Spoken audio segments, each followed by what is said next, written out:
No nii, tere taas kõigile jalgpallisõpradele, pikk ette ja ise järele episood 342 teie ees. Laua taga täna hommikul Heiti Heli, tere hommikust. Tere hommikust. Markus Jürgenson, tere hommikust. Tere. Ja mina Raul Õessar.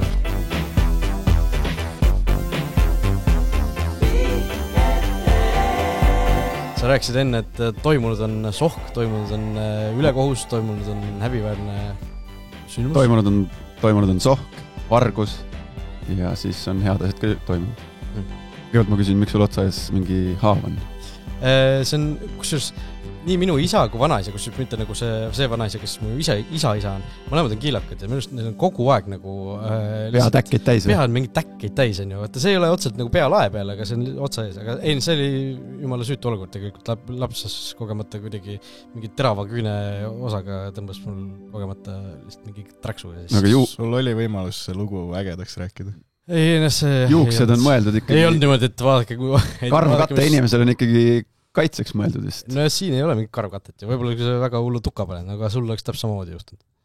Ei, aga ühesõnaga vargus toimus eile hommikul Kadrioru pargis, kus mul oli, ma hommikul ärkasin ja jõudnud süüa, aga mul oli tahtsin teha sellise pühapäeva hommikuse maratoni. Ja kuna ma hommikul ei jõudnud süüa, siis ma võtsin oma joogipudeli ja energiakeelid kaasa sinna parki, näpu otsas alguses ja siis panin teatud ühe pingi taha maha, et siis jooksen sealt vahest mööda, siis tarbin. Aga suhteliselt kiiresti oli keegi neist ära virutanud, nii et ma ei tea, kes see oli. See oli see pargi politsei, keegi on jätnud mingi prügi lihtsalt. Ma peitsin veel niimoodi ära, et nad ei leiaks, aga siis ma pidin 42,2 kilomeetrit pühapa hommikul tegema ilma söögi ja joogita. Ja siis ma sain tühja kõhuga. Ma sain vist esimest korda elust teada ja tunda, mis on nagu õige haamer. Lõpuks. aga see ei olnud mingi haamer. Ma mäletan küll, kuidas sa lonkisid seal triatloni rajal, aga see ei olnud nagu haamer, see oli lihtsalt mingisugune kurnatus. See oli lihtsalt väsimus. Aga nüüd oli ikkagi, ühel hetkel, mul ei olnud ma ei tarbinud midagi selle 4+ tunni jooksul. Ehk siis see pargitöötaja, kui sa leidsid selle joogipudeli, too tagasi. Ja mu energiakeel ka, see ikkagi maksab raha. Aga mis sa pärast said? Pärast, mul oli kodus ikkagi rikkalik hommikusöök tehtud juhatuse poolt. Aga ühesõnaga tegin selle 42 eile hommikul, soovitan. Ja Kadrioru pargis jooksid 42 kilti või sa tegid mingi suurema ringi ikka? Ja ma tegin pargis. Ma alguses hakkasin pargis, jooksin. 10 ringi või rohkem? Ei, seal on 1,3 kilomeetrine, on presidendi lossi kõrval siuke mõnus ring. Seal ma tegin mõja ringid ära, siis ma mõtlesin, et ei, nii ei jõua, siis jooksin korra Piritale tagasi, siis jooksin uuesti neid ringe. Ja siis koju tagasi, et sain tehtud. Aga siin... Vormeli sõitib. möödunud nädalal jõudis minuni info, et toimus mingi jalgpalliviktoriin, kus oli minuga seotud küsimus. Oli küll, jah. Ja seal oli siis, et küsimus oli, et mida lubas Jürgenson Tõnis Vannale, kui ta lööb värava 2009 euromängus Brøndby vastu võõrsil. Mäletame, võib-olla nooremad kuulajad vaatajad ei ole seda väravat näinud, aga vaadake. Kindlasti on, aga Tõnis Vanna täis südamest täie kristi ja nii edasi. Just, see Kalev Kruusi kommentaariga ja Janno Kiivisilla kommentaariga. Ja seal oli küsimus, et mida Jürgenson lubas Vannale.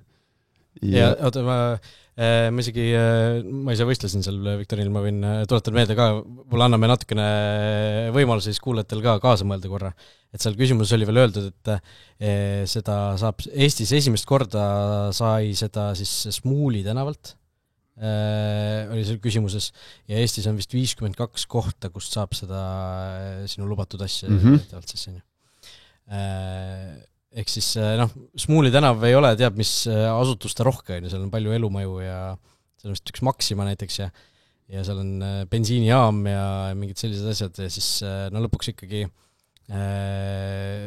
mina olin väga üllatunud, et Eestis on nii palju Hesburgereid, ehk siis Hesburger oli see, mis loeti õigeks vastuseks, aga siin tasub protest sisse anda ikkagi ja ma saan aru, et seal osadel meeskondadel jäigi 1 punkti erinevus ja õige vastus tegelikult võit ei jäänud kindlasti 1 punktida. Ei jäänud, aga sa võitsid? See oli väga kindel võit. Okei, ühesõnaga see ei olnud Hesburgereine. See oli 150%, ma tean, et see oli Big Mac Eine McDonaldsist, mitte Hesburgerist. see oli Big Mac eine. Oota, ja kuidas seal oli veel, et kui nullimäng, siis sa tood ühe ja kui sa tood värava, siis sa tood 10. Ja me Vannaga enne mängu, mina olin varustoamäng, Vanna läks põhis peale, vahetult enne mängu ütlesin, et kuule, hoia taga 0, et ma toon sul Big Mac eine. Vanna ütles, aga mis siis, kui ma värava löön? Vanna ei olnud enne seda, ma ei tea, ta ei olnudki kunagi väravaid löönud. 0. Liialdatult natuke. Ja siis ma ütlesin, et siis toon 10. Ja siis me võitsime sellest Tõnis Vanna väravast. Ja ma tõin. Mitte lihtsalt väravast, vaid. Mitte lihtsalt väravast. Ja ma tõin need 10 Big Mac-eine, et ma mäletan, Kokk Valentina oli Floras meil siis, ja siis ma üks hommik vajusin sisse 10 Big Mac-einega. Klaarisin nagu võla ära ja siis ma sain esiteks sugeda sellelt provalt, et tema teeb siin lõunasööki ja me toome Big Mac-eineid. Aga see oli 110% oli see Big Mac-eine ja Vanna, keegi saatis mulle kuskil mingi intervjuuga, kus Vanna rääkis sellest ja tema rääkis ka Hesburgerist, aga Vanna ei mäleta õigesti. Võib-olla ta ei teinud vahet. Võib-olla ei teinud vahet, aga need olid Big Mac-eined ühesõnaga. Oota, aga lihtsalt sportlikust tujust, mis siis sai nagu, ega ta ise ei hakka 10 ära sööma, jagas laiali? Jah, me seal, Kasimirid asjad olid, kellel ikkagi mekkis hästi. Et siis sõime nagu pundi peal ära, mis see 10 Big Mac-einet siis ära süüa on jalgpallimeeskonnas. Et sai söödud. Kui sealt Tõnis Vannaga koos mänginud, Klaari üks süke asi ära, mina olen kuulnud legendi, et Tõnis Vanna oli võimalik nagu silmaga jälgida, kuidas Tõnis Vanna habe kasvab. Oli, mitte silmaga jälgida, vaid sa pidid kõrvaga kuulama. et tema iga hommik, tal oli see hästi tume, tihe must habe ja kui ta hommikul tuli, siis me alati tegime nalja, et maru pikk habe sul jälle, siis ta ütles, et ma hommikul ajasin, aga et on kuulda, kus kasvab. Et see vastab tõele see, et tal oli ikkagi Eesti üks kõige kiirema habeme kasvu omaja, ilmselt Tõnis Vanna. Ja kolmandaks on siis see, et erinevalt Sokkerneti toimetusest see minu spordi tegemise propaganda kannab vilja. Üks meie saate kuulaja kirjutas mulle üks hommik, naabrimees. Tulime hommikul koos jooksma. Teiseks üks sõber kirjutas mulle, et ma pean vabandust paluma, et tema naine tegeleb nüüd, hakkas käima triatloni trennis. Nii et kuulajad, vaatajad võtavad vedu. Eelkõige teie 2 siin ei võta vedu. Ma ei tea, eile käisin Maardus. Üks ostab ainult uue auto, et saaks ainult autoga sõita. Mina tegin ka eile korraliku trenni mitmetunnise. Et tubli kuulajad, mulle see meeldib. Ja üks 5. sektori fänn peame ka sinna klaarima asju, et 5. sektori fänn kirjutas mulle, kuidas ta osales Tallinna pool maratonil ilusti, saatis aja ja et on ikkagi inimestel tahtmist teha. Ma ei tea, sõbrad mängigi jalgpalli. Eile oli Maardus 3. liiga mäng. Otse ülekanne oli ka. Väga kõva. Et saab vaadata, sul on tõestusi, kuidas kuule jah, üks vend virutas kääre. Tegelikult oli see üle peale. Ei, no ma kamandasin kõrvast. Ja selgund on ka Karl Jakob Heina kinda võitja, mis sai, mäletad, mõned kuud tagasi siin lubatud sai. Saadeti video, toimus loosimine. Kas see ootas siis seda, kui Hein nagu mängida saab? Ma ei tea, mida ta ootas, aga saadeti video, kus oli tehtud loosimine, võitjaks osutus Anette nimeline neiu, kellele siis toimetame Karl Jakob Heina treening / mängukindad autogrammiga. Kas nad siiamaani kuivasid sul autos? Nad on mul autos, nad on kuivad, et palju õnne siis Anette nimelisele neiule ja toimetame auhinna temani. Vot nii, väga selline huvitav saate algus, kus teemad tegid jõnkse ja lõpuks jõudsime siis kuidagi viisi jalgpalli juurde ka. No räägime kiirelt siis Karl Jakob Heina ära. No alustame siis Heinast. Bundesliigas oli väga tore nädalavahetus, sellepärast et Hein mängis ja Karl Mets oli siis üle 10 kuu põhimõtteliselt või üle 11 kuu juba tagasi siis mängupäeva koosseisus vähemalt alguses veel, või esiti veel mängu ei saanud, aga Hein oli uudis number 1 kindlasti sel nädalavahetusel, ehk siis üsna ootamatult tuli siis teada siin nädala lõpus, et Mio Backhaus, Werderi esiväravaht on vigastatud, mingi õla teema vist oli tal ja Hein siis sai ootamatult ruttu isegi võimaluse, arvestades seda, et ta hooaega teise väravahina alustas ja mitte lihtsalt võimaluse, vaid see esimene mäng oli kohe nagu see kõige raskem mäng võõrsil Bayern. et noh, mis sellest veel enamat tahta. 0-4 kaotas küll, aga noh, Hein ikkagi jättis positiivse mulje. Jah, kahju, et see kaitseliin lihtsalt läbikäiguhoo oli, et no kui sa mängid Bayerni vastu, siis ega seal Saksa klubidel tihtipeale ongi väga raske, teistel Saksa klubidel. Eks see on jah paratamattus, aga see on jah hea, et Hein just selles mängus säras, kuigi pärast oli kuulda, et ikkagi see Backhaus on ikkagi nii-öelda veel esinumber, noh, inimesena ikka ju ei soovi halba, aga temale nagu noh, sa võiks ikkagi pikemat seda vigastuspausi, et järgmisena St. Pauli, et jah, järgmine nädalavahetus loodetavasti siis Mets äkki saab ka juba tagasi platsile ja oleks ju tore nagu kahe eestlase kokkupõrget, heas mõttes kokkupõrget siis vaadata Bundesligas on ju mitte halvas mõttes. Aga noh, see Backhausi teema nagu, no mul ei ole küll mingisugust nagu usku sellesse, et või noh, niisugust nagu reaalselt lootust, et niimoodi võiks minna, et Hein nagu võtab selle koha endale selles võtmes just, et Backhaus on Werderi enda mängija, esiteks nagu enda mängija selles suhtes, Hein on ju laenul, Backhaus on nende enda mängida, nende kasvandik peale kauba, et seal nagu kõik märgid justkui viitavad sellele, et ei ole nagu, kui seal ei ole mänguliselt just mingisugust ülihirmsat vahet ei teki, siis nagu see, et Werder peaks eelistama Heina Backhausile, ei tundu nagu loogiline otsus. Ja kui juba selle Bayerni mängu pealt oli näha, et on mänguline vahe, võrreldes nende eelmiste mängu. Ei nagu Hein jätkab samamoodi nagu ta keegi vaatas seda mängu? Ma ikkagi istusin maha ja panin käima ja oli nagu event vaatamine ja tõesti oli äge. Mul oli nagu selles mõttes Bayern oli löönud ju esimese 4 liiga mänguga 18 väravat koduliigas, mis teeb 4,5 siis keskmiselt. Okei, nad lõid oma keskmise täis, aga seal ilma Heinata oleks seal tundnud veel ikka vähe rohkem kui 4-0.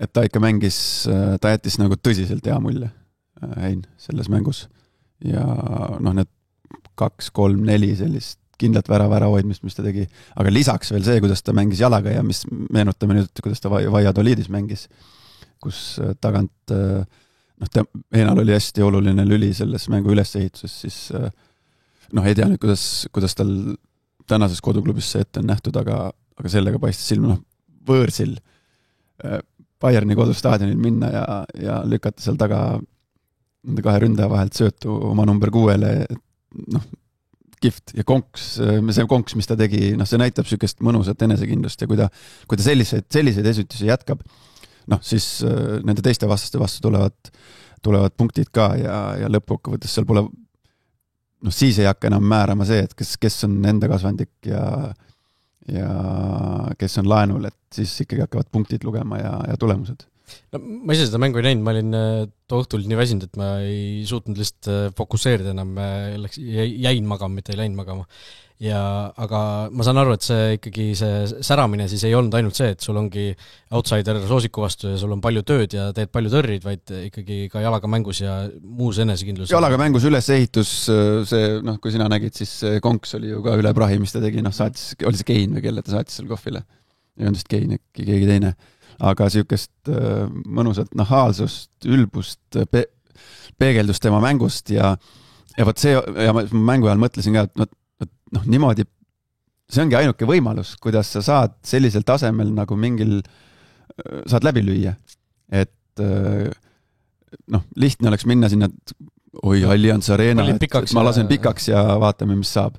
Et sealt absoluutselt sellist asja läbi ei kõlanud või ei paistnud ja kihvt oli vaadata ja mingil hetkel mina vaatasin, ma miskipärast ei näinud sealt Go3-st ei näinud seda mängu, ma ei tea, mingi jama on selle paketiga.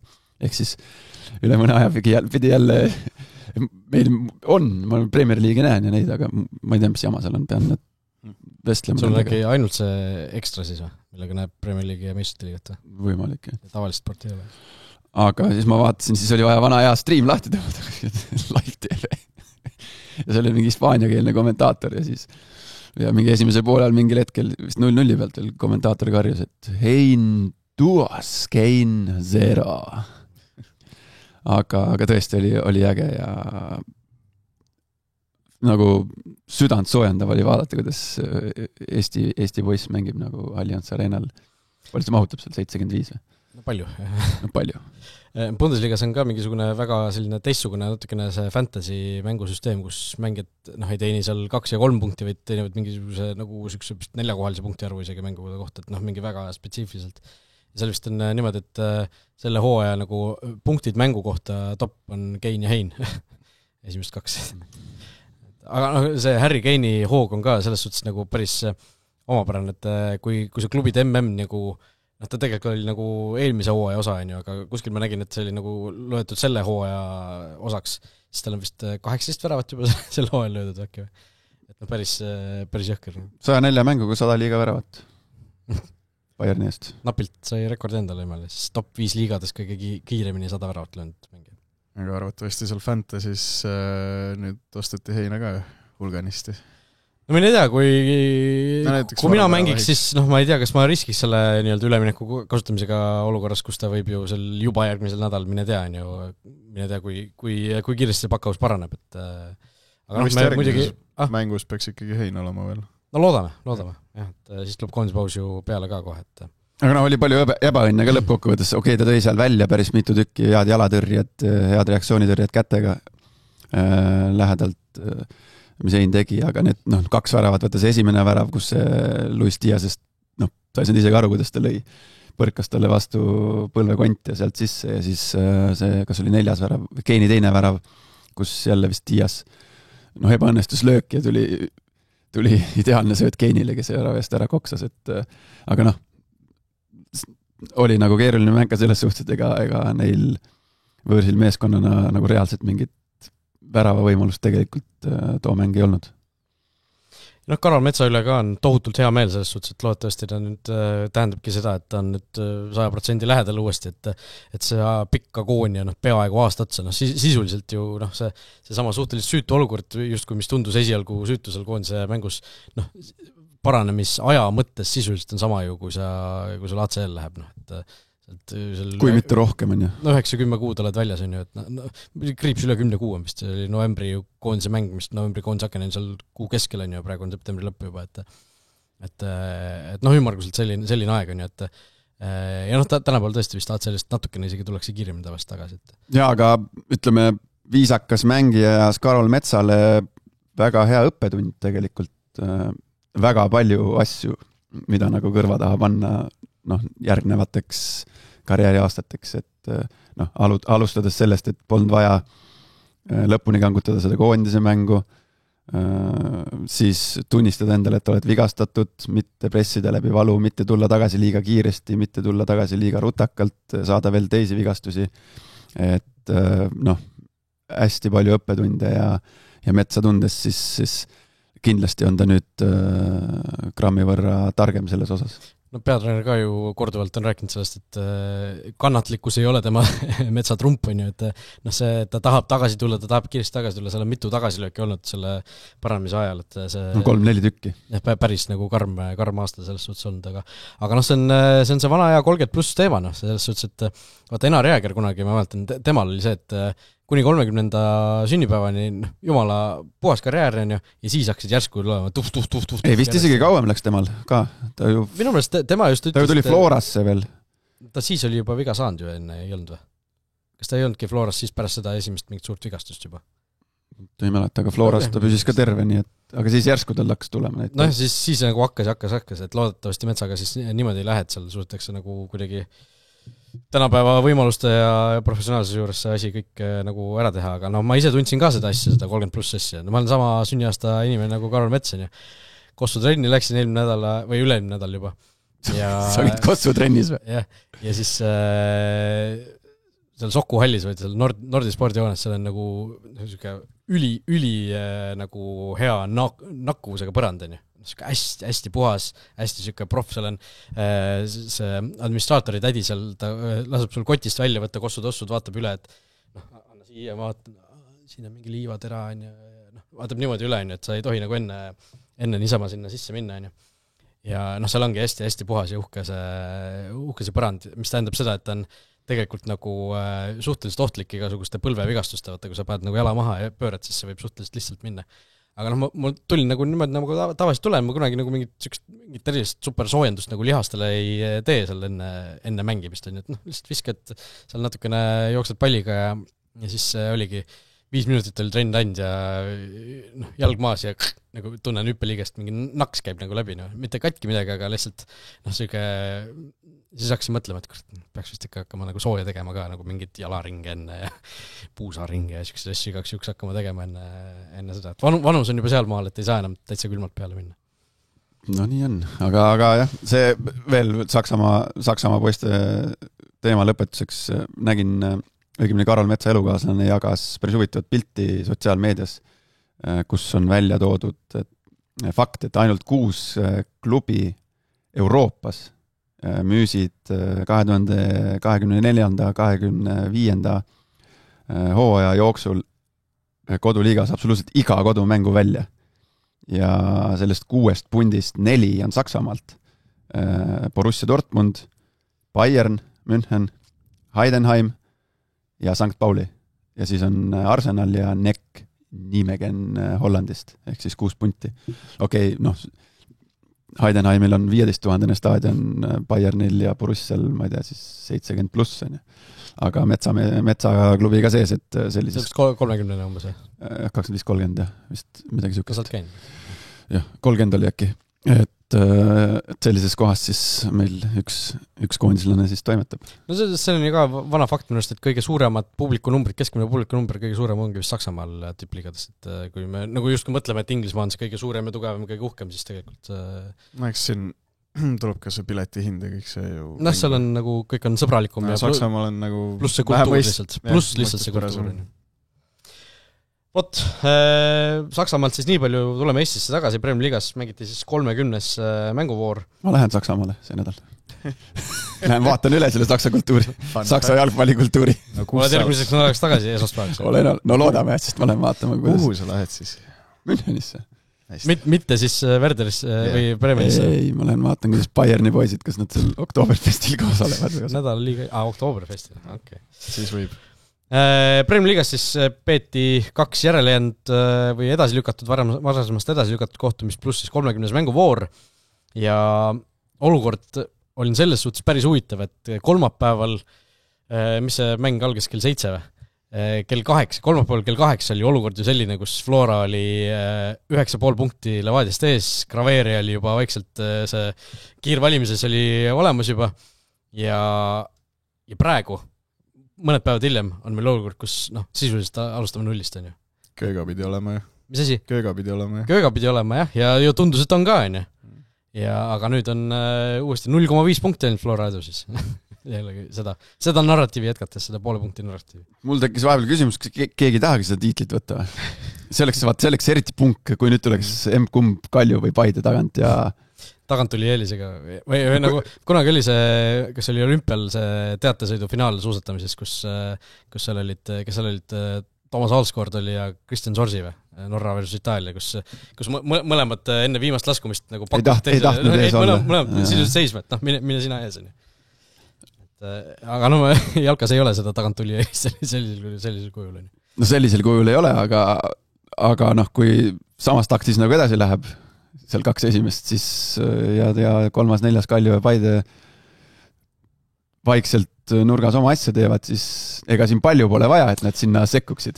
8 punkti vaja. Ei, 8 punkti. Ja Paidel on kõigiga või kõik peavad Paidega mängima seal. No jah, mis tähendab, et Paide ilmselt annab seal punkt ära ju tegelikult. No me jõuame Paideni ja miks nagu... Miks nad annavad või? Ei, no jõuame selleni, et miks nad ei tule meistriks.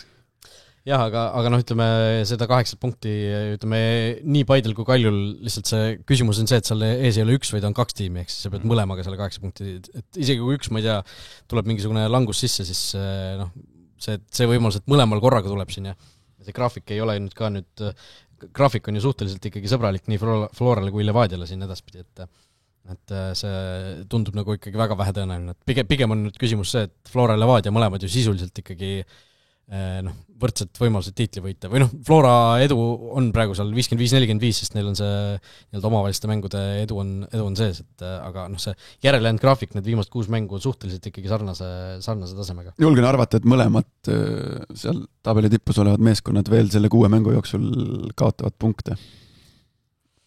Kõige raskem mäng tegelikult mõlemal ongi Paidega, ehk siis Kaljuga ja omavaheline on ju, Kaljuga on mängitud mõlemal ja Levadiaga ja Floraga siis või omavahel on juba mängitud, ehk siis see ongi Levadial on Paide kodus siis oktoobri seal 33. voorus ja Floral on Paide võõrsil siis 34. voorus kohe selle järel. Ehk siis seal ja mõlemal on trans veel, Levadial võõrsil, Floral kodus. Ja ülejäänud mängud on seal ikkagi, Vaprus on ka veel mõlemal võõrsil. Floral on veel Harju võõrsil.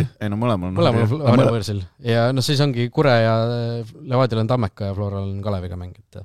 Et seal ikkagi, ma olen seda enda jaoks teinud siin värvikoodiga seda, mis on seal Fantasy Tipsteris ka olemas olnud, kes kellega veel mängib, et seal ikkagi suhteliselt sama masti on see graafik, ülejäänud graafik. Ütleme, päris raju on see börsikõver olnud siin viimase 1,5 nädala jooksul tegelikult. Ma mõtlen, kuidas need kõvered on käinud. See on ikka jõhker, aga ma vaatasin pulli pärast enne siis nädala keskel toimunud derbit, ütlesin enne ERR-i ülekannet, et vaatasin sellele Levadia selle hooaja väravalööjate statistikale peale ja parim eestlane oli Robert Kirss 4 väravaga. Kirss või? Nagu Premier Liigas või? Jah, liigas. Okay. Ja ütlesin, et et nüüd Eesti enda mängijate panus on jäänud väikseks ja täna hommikul vaatasin järgi pärast Differdange'i võõrsil mängu, mis võideti 3-2, kus lõi värava Ainsalu, 1 värava 3 lõi Ainsalu, ülejäänud 2 lõid välismaalased. Pärast seda lõid nad koduliigas 15 väravat, kõik välismaalased, mitte ükski eestlane ei löönud väravat. Kas Ainsalu ei löönud, mitte nüüd sel nädalavahetusel, aga enne seda ühte ei löönud kuskil? Ainsalu hakkas lööma nüüd derbis. Kolmapäeval Flora vastu tuli 2 ja siis nüüd Kalju vastu või selle Kalevi vastu. Ehk siis 15 mängu ja see oli see periood, kus nad võtsid 15 võimalikust punktist 4. Ehk siis ma siin enne derbit veel ütlesin, et nüüd on, et on jäänud lahjaks eestlaste panus ja vaata nüüd Ainsalu, Turr, Roosnupp, ehk siis okei, see ei ole nagu mingisugune, mille pealt nagu, mis peaks nagu määravaks saama, aga seal on mõnes mõttes nagu mingisugune loogika on seal taga, et sellistel hetkedel peavadki need Eesti enda vennad, kes nagu tunnetavad seda maastiku vastutust ja selle tiitli olulisust ja võib-olla tunnevad Viktor Levadat ja Andrei Leškenit paremini. Nad peavadki sellel hetkel selle kandva rolli enda peale võtma. Nagu eelmine aasta ju tegelikult. Just, eelmine aasta samamoodi ju Ainsalu oli ju, ma ei tea, palju Peetson ju kaitses ja kõik . Ainsalu tegi väga kõva hooaja enne, et seal Differdange'i vastu ka ju ta mängis ju kõrgemal väljakul, eks ju, ta oli seal number 10 peal põhimõtteliselt ja kohe oli nagu üliohtlik, üliresultatiivne ja selline nagu seal ründamängus väga sees on ju, et aga ütleme, kui selle Flora Levadia mängu juurde tagasi tulla, siis või ütleme, Flora poolt vaadatuna mõlemad mängud ju tegelikult teisel poolel kaotati ära, on ju. Et kõige kehvem stsenaarium üldse Flora jaoks selle möödunud nädala jooksul, aga nagu vaatajate jaoks, meie jaoks kõige parem stsenaarium, et esimesed 2 on võrdse punktide peal ja 3-4 on võrdsete punktide peal veel. Jah, aga kas Floral on mingisugune võiduhirm või see teise poole, et see on ju nii nagu tähtis ja on ju siin räägitud ka sellest nii-öelda meistri sisust, on ju, et võetakse nende mängu lõppudega need mängud ära. Meie eelmisel nädal rääkisime seda just, et kuidas Flora võtab mängu lõppudega ära, kui nagu see kõva see statistika on ja nüüd on nagu kas nüüd hakkati järsku tabelit vaatama? Jah, see võiduhirm, ma ei tea, on niisugune asi nagu võiduhirm mängijatel olemas või? Kas sa seda niimoodi nimetad, aga seal on mingisugune psühholoogiline asi on seal kindlalt. Nüüd ei ole sina enam tagantulija, vaid see, kuidas Flora mängis Kalju teise poole ja seal oleks oodanud ju tegelikult, et üks meeskond tegelikkuses püüab esikolmiku kohta, teine mängib tiitli peale. kui me räägime Flora Kalju mängust. Ja see teine poolek, kuidas välja tuldi, seal ju, kui ei teaks tabeliseisu, siis ütleks, et kodumeeskond Kalju tahtis nagu tiitli peal, või mängiks nagu tiitli peale, et see tahtmine, see soov, see kirg, see jõulisus, see energia, millega tuldi riietusruumist välja, see oli ju nagu öö ja päev minu arust võrreldes Flora mängijatega. Aga see hirm võib, ma ei tea, kas see on hirm, aga sa hakkad nagu, kolmapäevane derbi pooleks 2-0 peal, kindlasti peatreener sulle ütleb riietusruumis, et jätkame samamoodi, ärme mõtle seisule, lähme nagu arvestame, et on 0-0, aga kuskil kuklas ikka. A la kaitseliinis mängija, kas ma nüüd riskin, et ma söödan siit 2 ründaja vahelt läbi number 6-le või äkki ma panen lihtsalt nagu vähe pikema diagonaali või sinna nurka ääremängija poole. Ma parem pika, et see on vähe ohutum, et siis hakkab nagu see mäng lagunema, siis muutuvad ebakindlaks, siis hakatakse tegema neid asju, mis võib-olla ei ole kokku lepitud ja siis hakkab see asi nagu veerema, et see on pigem niipidi toimub see sellises olukorras. Mis juhtub jalgpallivõistkonnas, kui ütleme, me oleme Flora riietusruumis 2-0 vaheajaks on seis Levadia vastu ja siis ütleme, ma olen täiesti suvaline mängija sealt ja ütlen, et poisid, et mis šampat võtame siis? Ei, seda ei, siis... mis see reaktsioon oleks lihtsalt huvi pärast, nagu sportlikust huvist? Sükst... et paneme šampat külma või? No midagi sellist, ütleme, teed pool nalja juba, et aga see... Ei, sükst ei tea. Eestlane on ikka tagasihoidlik inimene, ta üldjuhul ei tee. Selles mõttes, et riietusruumi ukse lahti tegemine, mis siis peale siis esimest derbivõitu siis Flora tegi ja mida ajakirjanduses, mis sai ajakirjanduses ka kajastust, et niimoodi tehti. See on suhteliselt tavapärane, et eriti nüüd, kui Flora ja Levadia riietusruumid on vastakutti, siis seda tehti minu ajal ja see jäetakse meelde. Ma räägin siis sellest, et võidab Flora, võidab Levadia. Teed ukse lahti, et oleks ja siis alati pärast mängu, siis kui kogu meeskond kõik intervjuud on antud, tuleb meeskond kokku, tehakse siuke ring ja siis on siuke võiduhüüe ja see on igal meeskonnal on see, kellel on laul, kellel on mingi pekstakse midagi, kellel hüütakse. Ja siis enne kui seda karjuma hakatakse, siis ikkagi võidetud mängu puhul öeldakse, et oot, teeme ikka ukse lahti, et see vastane ikkagi hästi kuuleks. Äratavasti kolmapäeval oli vastupidi. Kindlasti oli marvan vastupidi. Oli see, et seda nagu siis kuidagi ei kajastatud. Et... Aga need jäävad meelde ja aga need on nii magusad hetked, mida teha ja siis, kui sa oled see vastasmeeskond, kes kuulab, ja see on kehva, see on väga kehva. Ja millegiga on Soccernet Ainsalu ka närvi jäänud, et ei tahtnud intervjuud anda. Külm olnud, aga Ainsalu ongi ju alati olnud selline... Et teda on raske intervjuud andma saada või? Nojah, ütleme, eriti sükestes olukordades võib-olla, kus sa peadki natukene ootama või kui ongi külm on ju väljas või midagi sellist, ta võib vahel olla väga, väga häid intekaid anda, aga pigem need ei ole need mängu lõpu ülekanded või mängu lõpu intervjuud. No need on tal pahatihti, ta vastab ühe lausega, jah, või olen nõus. Ühe lause võid ühe sõnaga isegi. Või ühe sõnaga, et... Aga klassikaline, et räägid nagu mängukäigu ära ja küsides, jah, vastad lihtsalt. Nõustub, aga selles mõttes, et see on endiselt, et see on üks enda toetajatega suhtlemisviise pärast mängu intervju, et seda ei anta ei Jalgpalliliidu jaoks, ei Soccerneti jaoks, ei Õhtule või ma ei tea, mis iganes need meediamajad on siin, et mitte selle jaoks, vaid see on eelkõige nii-öelda suhtlusvahend ja info andmisallikas enda toetajatega, poolehoidjate ja fännidega.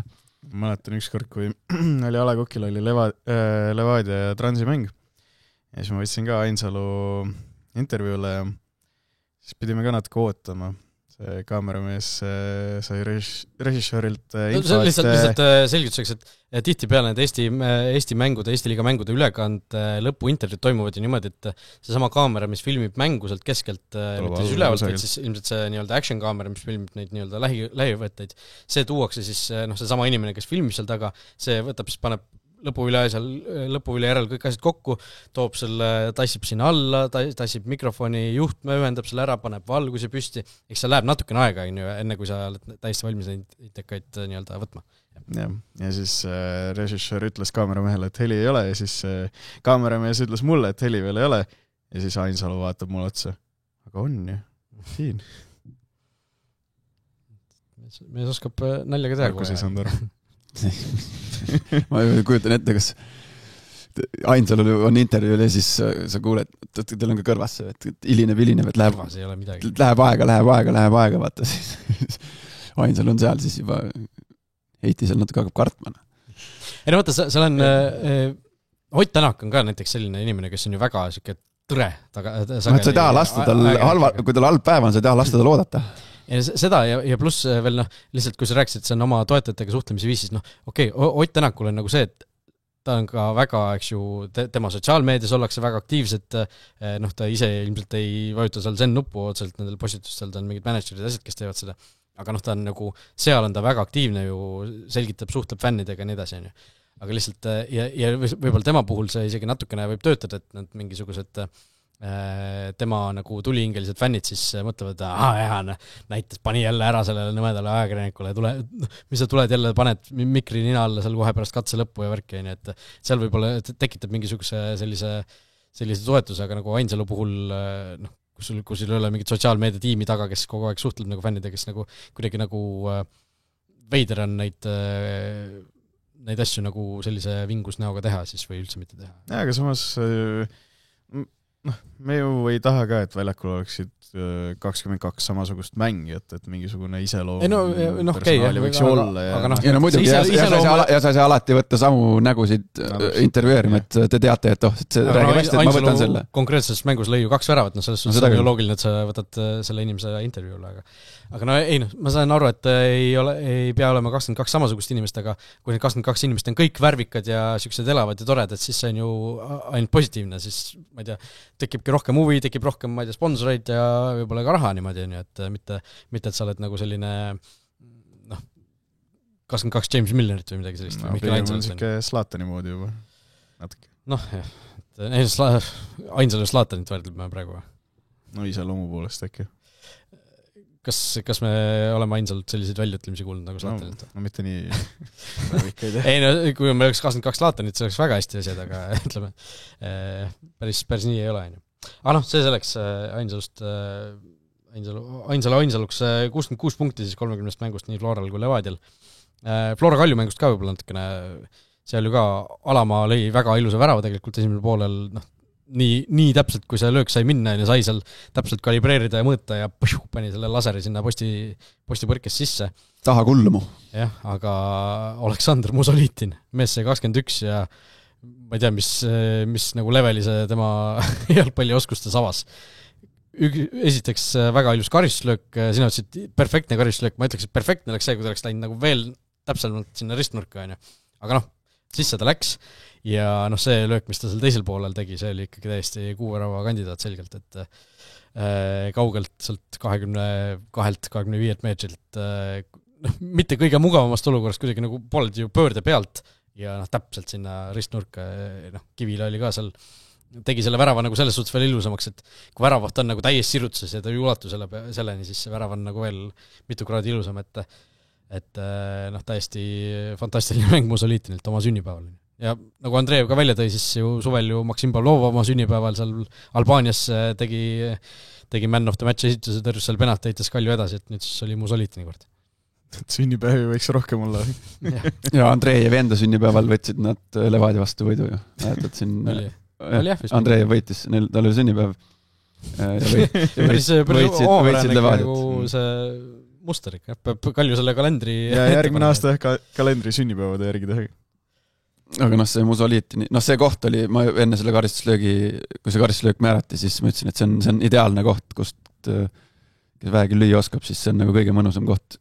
Paremajalgse mängija jaoks aga see teine värav, mis Mussolitin lõi, see oli nagu see on kuu värav ilmselt, et just see, et ta lõi sinna, ütleme, pall siis jäi tal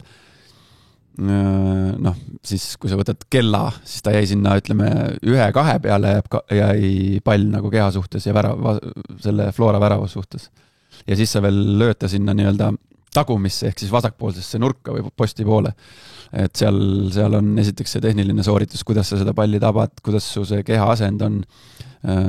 See on keeruline sooritus, aga kui ta kui sealt tuleb hea löök, siis jalgpallur saab kohe aru sellest löögi hetkel, kui sa tabad, siis sa juba ilma vaatamata või nägemata sa tead, et opa, see pall läheb nagu enam-vähem läheb sinna ja siukseid palle on väravahtidel ülikeeruline tõrjuda.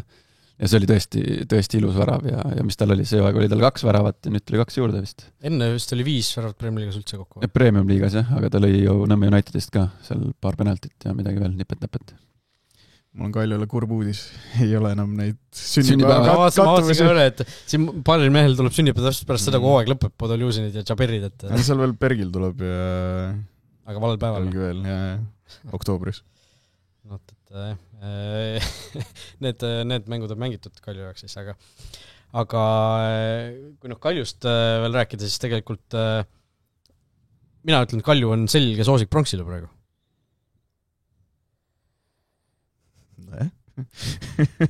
Lihtsalt seda, kui vaadata jällegi, kellega on nagu mängud alles jäänud, et me rääksime siin Paidel on vaja veel nii Levadia, Flora kui Kaljuga mängida, pluss veel Paide 4 viimast mängu on Levadia võõrsil, Flora kodus, Vaprus kodus, Kalju võõrsil. No Kaljul on praegu ju 6-mänguline kaotuseta seeria ka. Ja Paidel see vastu on väga üles-alla need tulemused. Ja aga Kalju see edasine graafik on ka, nüüd selles voorus on nüüd Vaprus kodus, aga pärast koondise paus on järjest Harju, Kalev, Kure, Tammeka. Ehk siis väga võimalik, et 4-4 võitu on ju. Ja seda arvestades nagu samal ajal, kui Paide peab siis panema seal kõikide suurtega veel, et mulle tundub küll, et Kalju on siin selgelt nagu soosikuks pronksile. Ja enne mängu Kalju Flora istusin 10 minutit Andreeviga ajasime juttu, võtsime kohvi ja siis ma ka talle mainisin, et see oli siis enne avavilet, et peab tahapoole ka juba vaatama, et Pärnu tuleb, et tänase Transi omastas ära juba. Tänase mängu nagu mõistes, et ei saa siin midagi, aga resoluutselt Andreev ütles, et ei, et absoluutselt ei muretse, et see ei ole eesmärk, et me vaatame pigem sinna, et me tahame seda 2-3, mis iganes kohta. Et vaatame ettepoole.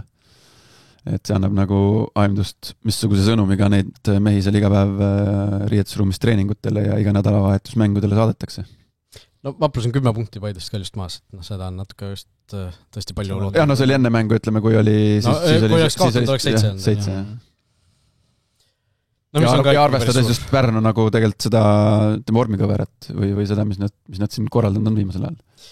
No Pärnu puhul lihtsalt fakt, mis välja tuua, me räägime sellest Harju mängust ka kohe, aga me eelmises saates rääkisin, et kui esimene ring välja võtta, siis Kalju oleks, või Vaprus oleks medali meeskond, on ju. Aga kui võtta viimane 3. hooajast, 12 mängu, on ju, 36 vooru kokku, 12 mängu on 1/3, siis Pärnu Vaprus on teinud kõige rohkem punkte Premier Liigas. Ja see ei ole nagu 5 mängu, see on 3. hooaega juba. Ehk siis 26 punkti 12 mängust, 8 võitu, 2 viiki, 2 kaotust. Ja viimast 9 mängust 8 võitu ja 1 kaotus. No jah, sellepärast ongi välja mõeldud hooajad ja 36 mängu või 38 mängu, nagu meil tipliigades on, et hooaeg kestab vähe kauem kui 3 või pool ja see näitabki meeskonna tugevuse ära, et lühiajalisi edukaid perioode võib kõikidel sisse tulla. Aga selleks, et seda karikat saada ja ajalukku minna, siis selle jaoks on vaja see pikk periood nagu hästi mängida. Ja kuuled, kas 12 mäng on lühike periood veel või? No ütleme hooaja võistes... See on 3 hooajast, see on 1/3. Ta ei ole täishooaeg, aga ta on nagu... See ei maksa midagi, kui sa mängid 1/3 jube hästi maksimumpunktid ja siis ülejäänud 2/3 võtad kõige vähem punkte. No Vapruse järgmised mängud ka olgu siis lihtsalt ette vaadatud. Kalju võõrsil, Trans võõrsil, Kure kodus ja siis tuleb Levadia kodus, Paide võõrsil, Flora kodus. Ehk siis ütleme, see ilus aeg võib läbi saada sinna. Samas see ilus aeg võib veel ilusamaks muutuda. Et me arvasime seda ka ju siin augustis, kui hakati järsku kõik ära võtma. No jaa, aga selles mõttes ju sa siin loed neid mänge ette, aga me arvates selle hooaja siuke meeldiv, võib-olla isegi üllatus on see, et kõik suudavad kõigi vastu enam-vähem mängida.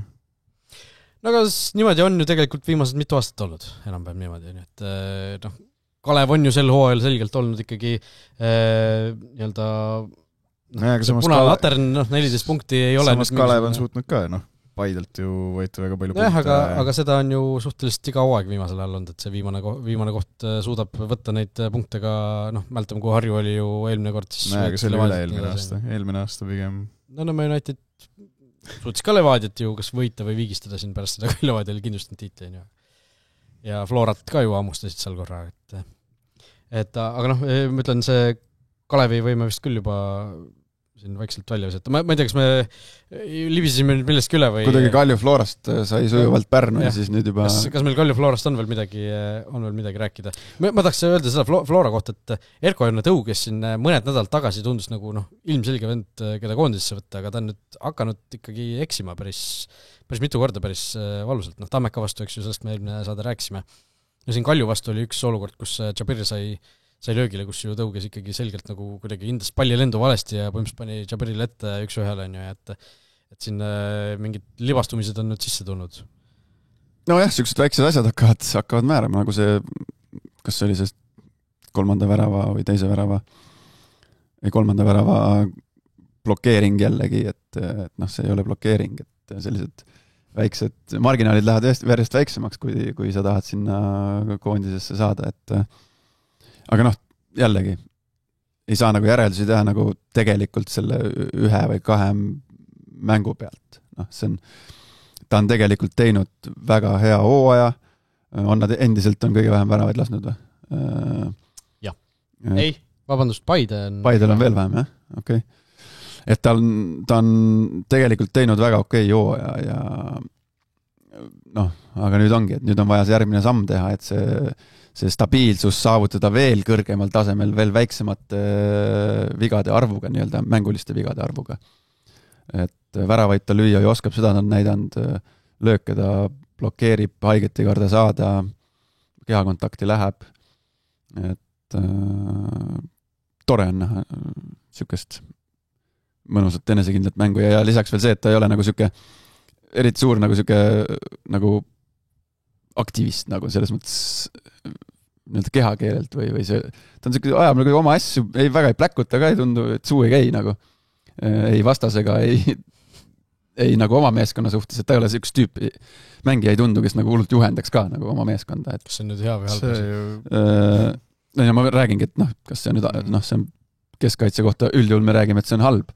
Aga kui sul on kõrval teised inimesed, kes teevad selle asja ära, siis ei saagi 4 tükki kaitseliinis kõik kogu aeg suud käivad. Et siuke kuidagi, ma ei tea, mulle on sümpaatne mängumees. Ei, sümpaatne ta kindlasti, ma ütlen, see füüsiline nii-öelda ta suurus ja siuke jõud ja see kõik nagu on, ma mäletan lihtsalt paar aastat tagasi, kui oli see superkarikas Viljandis, kui Flora mängis, see oli eelmise aasta algus äkki. Siis ma mäletan, kui nüüd ma olin selle mängu teadustaja ja siis ma olin seal nagu enne kohal ja siis ma mäletan, kui Flora buss tuli kohale, siis kui nüüd jalustasid sealt nagu uksest sisse. See oli ka siuke, et taliturniiri mänge koha peal nagu vaatamas käinud Floral ja siis vaatad järsku tulevad need mingid Kolobovid ja kes seal veel kaitses toona olid ja siis tuleb tõuges suur kapp lihtsalt sisse ja vaatad, okei, see on nagu see mees on tööd teinud talvele, nii et jah. Aga kiitus Kaljule igatahes selle mängu eest ja kiitus Levadiale siis, kui me räägime nende Flora viimase nädala 2 vastasest, et Levadia ikkagi tuli nagu sellest Tallinna derbis, nad tuli ikka rämedast mudast välja. Ma mõtlen, 9,5 punkti oli juba nagu harilikuga kirjas. See selleks, aga sa olid poolaeks ka 0-2 taga veel. Ma mõtlengi, sellel hetkel sealt välja tulla niimoodi, seal oligi vaja seda ühte väravat. Ja mis õnnestus saada ja sellepärast ongi vaja sellistes mängudes pooleks juhtida 3-0, mitte 2-0. Lihtne. Aga samas see näitab sisu ka ikkagi Levadialt. Just see, see teine poolek pöörati ümber. Delfi Seigo Kaljurand ju ütles, et munad leiti üles, et mehed olid nurka surutud ja riietusruumis leiti munad üles lõpuks, et see, seal oligi olukord selline, kus Salki reaalselt nurka surutud, see oligi su viimane võimalus tegelikult sel hooajal, et kas tuleb või ei tule ja Levadial nagu suutis trammelt välja rabeleda.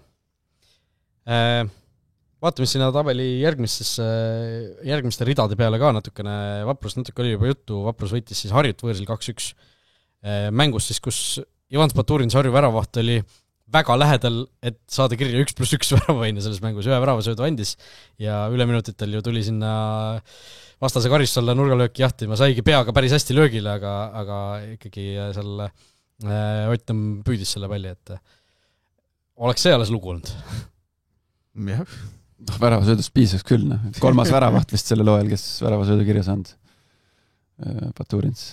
Aga Harju mängis ju hästi, aga siis Pärnu tuli lõi väravaid. Vähemalt nii palju, kui mina seda mängu nägin. No suhteliselt jah, ikkagi. Et Paalberg siis 13 värava peal, 16-aastane endiselt vist veel viimaseid päevi või nädalaid. Novembris vist on äkki sünnipäeva. Nojah, midagi sellist või Oktoobris ikkagi enne 8. oktoober, ehk siis järgmine nädal. Sel päeval on Floraga mäng neil. Ahah! No nii. Oot, Floraga 8. oktoober. Ei, oota. 8. november on ees. 5. oktoober on Kaljuga neil. Siis ei ole. Jah, et see on ju koondise pausi aeg juba. Aga kas nüüd, mis koondises saab Paalberg sünnipäeva tähistada võib-olla? Võtame selle küsimuse lahti, et kolmapäeval, siis sel kolmapäeval ju koondise koosseis avalikustatakse. Jürgen Enn tuleb välja ja päris huvitav on mõelda, sellepärast, et septembrikuuga võrreldes, kuu aega on edasi läinud aeg tegelikult, aga justkui päris palju on juhtunud ja päris palju on arenguid olnud, et see sama Flora tõus on ju, Levadia nagu hetkeline langus ja siis jälle tõus, Flora jälle mingisugune väike langus. Seal on Mets on uuesti justkui mängupäeva koosseisus, nagu pigem ei tahaks just Metsa veel koondises näha, et las ta seal saab nagu jalad alla. Eerme on vigastatud, Ustaog on natuke raugend. Väga raugend. Paalberg on jäänud samaks. Aga kui ma Paalbergi kohta küsisin Henni käest eelmises koondise aknas, siis ta ikkagi oli nagu, ütleme, ta ei olnud nagu niimoodi, et võib-olla, vaid ta ütles ikkagi suhteliselt konkreetselt, et temaks on veel vara, las ta veel küpseb noortekoondises, et ta oli viimati U19 koondises, mitte isegi U21 on ju. Ei mis on ka arusaadav selles mõttes, et see hüppe on nagu suur. Aga võib-olla U21 siis juba või? Mis oleks ju tundub nagu variant küll, et võib-olla siis selles suhtes mingi samm ikkagi edasi teha, et arvestades seda, et sa Premier Liigas põhimõtteliselt parim väravakütt, et äkki siis seda ka kuidagi nagu premeerida. Aga ei maksa nagu nüüd 13 väravat või palju tal on, kiitus, vägev, noor mees, muidugi on nagu kõva. Nii, siin tuleb hea hot take. Zäg. Jürgensoni enam Pärnusse ei lasta. Ei lastaks ikka. Nagu Jurtšekol on see Pihtas põhjas, seda lastas, tal on see tõkkepuu. Aga selles mõttes, et see Eestis, ma endiselt olen arvamusel, muidugi võib juhtuda igasuguseid asju, tuleb mingi ürgtalent, et võib juhtuda, et sa lähed otse Pärnust, lähed Zagrebi Dünamosse ja hakkad seal ka lööma ja siis saad Eesti koondisesse ja nii edasi. Aga pigem see ei ole nagu, pigem see ei ole loogiline. Pigem on see samm niimoodi, et sa lööd seal Pärnus, Tammekas, ma ei tea, Harjus, siis sa teed selle riigi sisese liikumise. Teed nagu mõnda Eesti tippklubisse, siis tõestad ennast seal, sealt on, sa harjud nende nõudmistega Eesti tipptasemel, mis on jälle grammi võrra lähemal sellele koondise tasemele ja siis läheb sealt su karjäär, kui läheb su karjäär nagu õitsele. Et ma olen väga nagu sellel arvamusel, et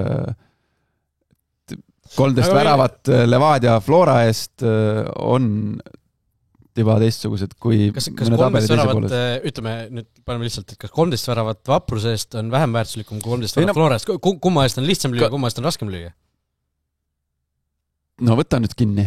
Võtan kinni, on seal Floras on see vaimne asi, et sa pead lööma. Kui sa 3 mängu järjest ei löö tipuründajana, ega see siis võib-olla 4 sulle ei anta esialgu või Levadias. Kas Sapini 14 on parem kui Palberi 13 Vapruse eest? No ma räägin, see vaimne asi on hoopis teine see nendes tippklubides. Kui sa lähed Levadiasse, sind võetakse tipuründesse ja kui sa ei löö 4 mängu väravat, juhtub midagi. Kas juhtub midagi? Levadias või? Yeah. No pigem juhtub, kui sul on valikud ka. Aga kui sa Pärnus ei löö 4 mängu väravat, kas pigem juhtub midagi? No oleneb mängudest. Üldjuhul ei juhtu.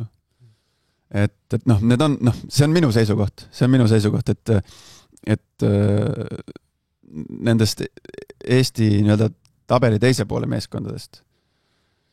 Aga meil ei ole ju aasta 2006 enam, kus sa pidid Tammekast nagu sa ei saanud otse välja. Ei, loomulikult saab, aga lihtsalt minu jaoks tundub see nagu loomulikum nagu rada, mida käia. No, eks seal on jah see oht, et kui minna välismaale, et see hüpe võib olla liiga kõrge. On liiga suur, vaata. Jah, no oleneb jah. No ma kujutan ette, et kui Paalberg kuskile välismaal läheb, siis ta pigem läheb ka mingisse noortevõistkonda esialgu, et ta on ju veel meil U21 koondise kandidaat on ta veel Kristal 2035. aastani, et seal on veel aega küll, aga Kristali puhul ka, kui see Kristali mängud, ma ei tea, kas Kristali üleminek nagu tagantjärele, kas see oli nagu õige otsus sinna Kölni minna, kui ta nagu praegu ju on seal Saksamaa madalmas liigas skoori ei tee, mänguaeg on selline, nagu ta on, kõigub, on ju, et võib-olla kuskile mingisse teise keskkonda minek oleks olnud tegelikult parem, kus ta oleks nagu kõrgemal tasemel meeste mängus saanud nagu rohkem peale ka. Et praegu ta on nagu natuke sealt nagu silma alt ära justkui, et jutu järgi iga kord, kui ta tuleb, räägib, on ju tegelikult kõik väga hästi ja ma ei tea, samm 2 esindusmeeskonnast nii edasi, aga no jah, aga see on täpselt sama teema, nagu selle Pajoga me siin eelmine või üle-eelmine saade rääkisime, et ta sai oma Floras oma võimaluse, ta on siiamaani Flora mängija, aga miskipärast saadeti ikka laenule. Et seal on nii palju neid aspekte, et muidugi kiitus, vägev, et siuke noor mees, Paalbergi näol, et ta möllab seal ja lööb, aga sellest rahuneme nüüd korraks. Kiitus veel kord, ma ei kritiseeri ega midagi, aga see on alles esimene samm. Ei maksa, nagu me oleme siin ju läbi aastate on kõikidest nendest mäletate, Virgo Vallik lõi selle ühe värava ei rahu nüüd, Virgo Vallik lõi selle Kaljule vist 1-0 tehti lugusid, siis mäletate Mikk Reintam kunagi superkarikas ju lõi, siis oli ta Eesti John Terrid ja kõik, et Mikk Reintam käis minu koolis, ma mäletan, et see tõi isegi kogu kooli eest toodi nagu mingisugune üritus oli, kus teda nagu tunnustati. See ei ole nagu ainult Mikk Reintami tunnustamine, vaid see oli nagu mingisuguse kogunemise või asja raames välja. Et rahu, need on kõik väga head sammud, aga ei saa kohe nagu, et nüüd on meil see Messias on sündinud. Okei, aga sammult, aga selles mõttes, et 16-aastase kohta aga samas kiitus. Ei võrdu. Ei muidugi, selles mõttes, et nagu jalad tuleb maa peal hoida ja tuleb nagu asju nagu adekvaatselt näha, et siis mul ei ole mitte midagi öelda, kui nüüd, ma ei tea, Paide ostab ta ära, Palatu ja Pärnu see klubi otsustab ära müüa, ostetakse Paidesse, lööb järgmine aasta Paides 21 väravat. Siis on see näitaja. Seal on muidugi asi, et kui tema vist läheb mõnda teise Eesti klubisse, sõlmib profilepingu ja siis läheb välismaale, siis Pärnu saab tunduvalt vähem raha vist kui see, kui ta läheks Pärnust otse kuskile välismaale, sõlmiks profilepingu, seal mingid need ülemineku nüansid on sees, aga räägime natuke Trans-Paide mängust ka, seda me pole veel puudutanud. Meiti, sina seda mängu kommenteerisid, Paide lõi seal 3-0, minule natuke nagu taustaks mängis pooleldi ja vaatasin, seal oli juba 30. minutiks 3-0. Jah, et nagu kusjuures Lutus, Travalli, Miller, eks ju, oli Miller, jah, oli. Ja kõik olid saanud ju 1+1 kirjal, et kõik nagu aitasid söödu veel kaaslasele niimoodi. Ja Lutus oleks pidanud 2 saama, see vist ilma Millerit oleks ka siis ei oleks. Ja pigem vist ei oleks sealt väravast välja kerinud. Et sealt alguses tundus et nagu see mõttetu puude, et äkki riskib veel suluseisuga midagi, aga siis ma sealt nagu külje pealt tundus, et see pall oleks vist isegi mööda läinud. Aga see tundus, et Paidele nagu kõik väga-väga kontrolli all ja siis ikkagi teisel poole läks juhtuma. Ma ise vaatasin ka, et siin nüüd Paide on tõesti jalad kõhu alt välja võtnud ja võib-olla seal raputati ka pärast seda Harju mängu, aga jälle see uus poiss Travalli, see on mängumees, ta on ju Hiinas, Rootsis igal pool mänginud, on näha, et seda klassi on, aga kui ta välja võeti, see Padamosid, tast ei olnud üldse kasu seal. Tegelikult see teisel poolel need pallid ei jäänud sinna ette pidama, Paidel oli raskusi rünnakul, eks muidugi Trans, kui selle penalti sai ja Keero selle sisse lõi, siis ikkagi ju tekkis mingisugune uus hingamine. No ei olnud ju kaugel, et tegelikult oleks 3-3 lõppenud, seal Jarju tegi lõpus väga huvitava tõrje, püüdis jalgadega palli kinni. See oli see Kožuško kukkus palli peale. Osav. Ei no ma panin ka selle, ma vaatasin seda mängu, alguses oli, esiteks oli see Fama areenalit haud vaikne, täiesti surnud üritus oli see. Kus ma vaatasin seal Mindmedia 211 inimest. Mingi hetk filmis drooniga seda mängu, mõtlesin, jumal küll, olge ettevaatlikud, et Narvas kuskil mingi droon üles tõsta. Aga siis ma vaatasin, et 3-0 löödi ära ja siis seal ju kiirelt tuli järjest tõk-tõk. Vaatasin selle ära, mis võtsin, panen kinni ära, aga põrinad jätsin telefonis peale, siis hakkas tulema. Siis panin uuesti ikkagi peale. Aga siis oli juba teise iseloomuga mäng ja aga võt, sellepärast, mis ma ennem ütlesin, et on vaja 3-0-ga minna, sellepärast, et vaata, Flora läks Levadia vastu 2-0-ga ja on see ütlus, mingi naljakas omamoodi ütlus, et 2-0 on väga ohtlik seis. Meistrite liigas oli 2019 aastal oli 3-0 kõige lebedam seis seal. Ei no 3-0 on ikka selles mõttes, 3-0 on ikkagi vähe etemet. No parem oleks 4 või 5 lüüa ikkagi veel. Jah, siis kui me sinna minna, aga 3-0 on see, et okei, vastane saab ühe, et tuleb tuhhiga, siis lööb vastase värisema. Vastane lööb teise, aga siis juba endiselt on veel krediiti sellele eduseisus oleval meeskonnale ennast kokku võtta ja näete, sellest piisaski seekord Paidele. Aga Paide puhul praegu minu arvates on nagu probleem see, et seal on pingil inimesi ja seal ei ole kvaliteeti. See teine pooleg aga lihtsalt see teine pooleg nagu vajus ära, oli näha sa mõtlesid varumängijad no jaa, et mängijad väsisid on ja okei, seal tehti 2 vahetust, aga nagu mainisin, Padamosi midagi juurde ei toon, Kilmore jah, seal keskväljal maadles, aga kõik ju ülejäänud olid ju väga väsinud ja kedagi ju juurde veel omakorda ei toodud pingilt, et võib-olla seal on see. Ma soovitan Paide treeneritele siis see koht praegu välja lõpetada ära selle naeru peal ja siis treenerite chatis seal mängida, et pingil on küll mehi, aga seal pole kvaliteeti. See on mängueelne koosolek alati, üldjuhul paljudel treeneritel niimoodi, et sa räägid selle taktika osa ära ja siis tuleb see viimane mängueelne koosolek vahetult enne siis soojendusele minekut või ütleme tund 15 enne mängule minekut, siis on see standardid, värgid ja siis tuleb lõpus vahest mõni treener kasutab siukseid ütleme motivatsiooni tehakse mingi video või on mingi pilt või mingi asi ja siis nüüd see tasub välja lõigata, nagu tuleb pannakse kustu. Seda nii mängijatele kui treeneritele näidata. Või siis mingid asjad prinditakse välja, mingeid tsitaate pannakse riietusruumi seinale. Et siukseid asju peatreenerid kasutavad.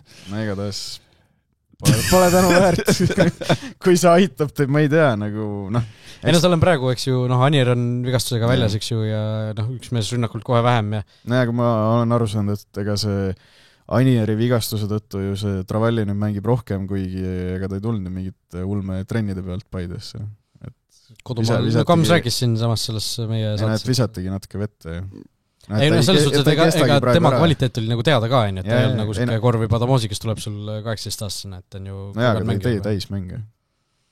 Võib-olla see füüsiline valmisolek lihtsalt ei ole veel päris see, aga oma klassi ta kindlasti näitas, et see penalti oli nagu ülilähedalt Kreisberg justkui oleks saanud midagi vahel. Penaltiks, aga pärast seda tal tekkis 1-1 olukord, mille ta ise tekitas. Ta sai söödu Ojamalt ette, ta nügis ära Burjanatse, pärast seda nügis ta ära Filatovi ja ta läks 1-1 Kreisbergiga. See on minu arust nii õpiku näide tipuründajale, milline sa pead olema. Seal ma ei taha nimesid nimetada, aga mõni muu mees oleks, ma arvan, kohe Burjanatse õlaga ära lennanud. Mina näiteks, jah. Sellepärast mõni mees Paide meeskonnas ka. Nojah, ilmselt see räägi Kanierist, kes võib-olla oleks ka seal Burjanatse ära põrgatanud, aga Paide sellest graafikust me enne rääkisime, neil on päris keeruline see hooaja lõpp ees ootamas, et siin tuleb neid punkte võtta ja kui veel saab, sellepärast et 4. koht tähendab seda, et sa aasta lõpuga ei garanteeri endale euro kohta järgmiseks suveks. Pead seda karikavõistlusi siis, ma ei tea, kas ise mängima kõvasti või ootama, et loosiga läheks hästi. Ja. No loosiga on selles mõttes hästi läinud, et Flora Levadia ju omavahel ilmselt vastamisi lähevad karikas. Samas, kas see on hea või? See on ju halb pigem. no mõlemad suure tõenäoliselt. Kui sa 4. jääd, siis sa tahad, et oleks ju kõik Florad Levadiad oleks seal mängus sees, et nad läksid omavahel finaalis vastamisi. No ikka parem ikka nagu enda saatus enda kätesse jätta. Ei noh, kui sa iselt mängus, siis muidugi veel. Tulebki meelde tuletada, mis see karika olukord meil hetkel on, sest siin on ju veel sest Levadia peab ennem Flora U21 oli see ei tohiks probleem olla, on ju, et ja siis meil on 8. finaal, Paide mängib ju ise Tammekaga veel siin oktoobri lõpus, et ega neil ka kõige kõrgem mäng ilmselt ei ole. Ja jah, Flora Levadia on siis selle karika 8. finaalide selline lipulaev vastas. Ja nad mängivad veel see hooaeg või? Ja, see on oktoobri lõpus, 29. oktoober. Üks derbi on meil üks Tallinna derbi on meil veel ees ootamas. Saab selle ukse veel keegi korra lahti teha. Jah, Paide Tammeka ongi siis ainuke teine Premier League'i võistkondade omavaheline vastasseis, et seal on veel Harju ja Nõmme United, kes on siin mitu korda ju vastamisi sattunud karikas viimast aastatel sattusid nüüd jälle, et jällegi selline Premier League'i tagumine ots versus esiliiga tipp, et väike preview järgmiseks hooajaks. Harju ja Nõmme pole päris mitu aastat omavahel nagu liigas kohtuda saanud, et nad on pidevalt ju vahetanud siin kohti. Kuigi eelmine aasta mängisid karikas. Ei, ma siin karikas on mänginud, aga liigas ei ole. No siis Harju esiliiga tiimina võitis. Aga United tuli ju väga mingisuguse säästukoosseisuga peale. Aga lihtsalt Paide jutule lisada, et kui nad Kuressaare ka ära võtavad, siis ju tuleb see koondise paus, võib-olla osad tulevad vigastuspausilt tagasi, saavad trenni teha, et pärast Tammeka ära võtta, siis ju võiks mingi enesekindlus selle lõpuspurdi jaoks olla. Just, Tammekast korra jutu tegid, siis Tammeka ja Kuressaare mängisid ju seal 8.9. koha peal, tegelikult oluline mäng oli ja seal ju juhtus niimoodi, et Kuressaare võttis selle mängu ära ja tegi selle tabeli lõpu veel põnevamaks, ehk siis Harju 7. koht 28, Kuressaare 8. 24, Tammeka 9. 23 ja siis Kalev 14, kuhu ma enne tahtsin jõuda või enne juba korra jõudsin, et Kalevi võime vist juba, seal võib Karaveeri ära tellida selle 10. koha mingisuguse termose või kruusi peale, et nemad on vist ikka päris kindlasti juba nüüd välja kukkunud ja ka Kuressaare Tammeka hakkavad siis võitlema selle peale, võib-olla Harju ka, oleneb, kuidas seal see hooaja lõpp kulgeb, kes siis pääseb ülemineku mängudest, kes mitte.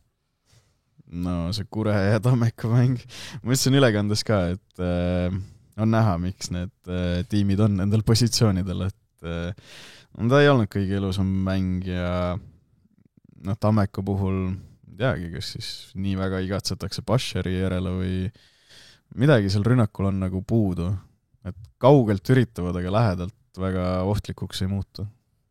Samas positiivsest poolest vaadates Tammeka poolt vaadatuna, siis lõpetati mängu 11 käsi. Ei saanud ühtegi punast kaarti. Neptun tuli väljakule. Ei saanud. Punaseid. Isegi kollast ei saanud. Aga see ainus värav, mis seal mängus löödi, oli päris selline omapärane. Miks see sulu seisu polnud? See läks oma väravaks veel lõpuks. Kallas oma väravaks, jah. Ma jäin vaatama kuidagi, kordustas seda Pihelat, et kas tema lõi. Ja ta ütles ka pärast, et tema ei löönud. Aga tähistas küll, nagu oleks ise löönud. Et jah, see lõpuks läks ta oma väravaks, miks ei olnudki sulu seisu, eks ju, selle sellise küsimus. Ja see oli päris mängu lõpus ka ja päris tähtis värav tegelikult, nagu seda 89. koha heitlust vaadates, et Tammeka Kure ka siis omavahel ära mänginud kõik mängud ja 1 punkt vahet. Vaatame siis ka, mis meeskondi ees ootab. Kuressaarel on peaaegu kogu see graafik ikkagi suhteliselt punane. Neil on viimases voorus Kalev, aga enne seda siis praegu tulevad Paide, Levadia, Vaprus, Kalju, Flora. Ehk siis pole liht. 5 mängust väga võimalik, et 0 punkti on ju. Ja Tammekal on siis Levadia võõrsil, Paide võõrsil kõigepealt ja siis tuleb Harju võõrsil, Kalev kodus ja lõpetuseks siis Kalju võõrsil Trans kodus, ehk siis ka mitte nüüd kõige kergem, aga seal on Harju võõrsil, Kalev kodus, siis kaks sellist mängu, kust nagu võiks ikkagi selgelt punkte oodata. Mitte teistest üldse ei võiks, aga niisugused. Alandi ütles ka pärast mängu, et okei, kui me ei saa siin meist madalamal olevatelt tiimidelt punkte, siis peab kõrgemalt. 2 võimalust. Seda magusam, jah. Rauad on vaja alla panna, siin pole vahet enam. Kui mis meil on, septembri lõpp. Praegu vaatasin seda Tammeka Kuressaare mängu ka seal, mõlemad Tammeka legionärid, kes olid, uisutasid mööda väljakut ringi. Et siin, kõik, minu arvates uisutasid. Siin ei ole enam midagi, siin kui vaja panna keegi uues, aga kindlalt miksid, et vahet pole, mis see paistab päike või on sadanud, et siin sellel aasta ajal enam pole mitte midagi muud kui miksid. Tamme staadionil kasteti muru. Enne mängu kasteti ka veel. Vapše. Uued inimesed. Uued tuuled, jah. Uued tuuled. Võt nii, jah. Nii et jah, olukord siis selline, kus Kuressaare tõusis 8, aga punkti vahe Tammekaga on ainult 1 punkt. Midagi veel nii-öelda väliseestlastest, kuna meil koondise hakken ju on nüüd järgmine nädala pärast juba koguneb ju koondis, et kolmapäeval avalikustatakse koosseis. Esmaspäeval kogunevad ja mäng on 11. See on siis reedene päev. Laupäeval on jah, mingit ajaga. Ja siis pärast seda teispäeval on Moldova. Aga noh, selles suhtes oli ju ilus nädalavahetus, et Bundesliigast me juba rääkisime, aga noh, Sinjavski väravasööt, Vetkal väravasööt, Mustmaa tegi korraliku esituse Kreekas, esiliigas ju, Jakovlev seal samas sai 2 väravasöötu kirja, et selles suhtes nagu väike ikka positiivne laeng vähemalt on olemas. Ja sealt teised mehed ka mängivad Baskotšid ja asjad, et asjad nagu üldiselt tunduvad üsna head olevat. Hennule ka mõtteainet päris palju.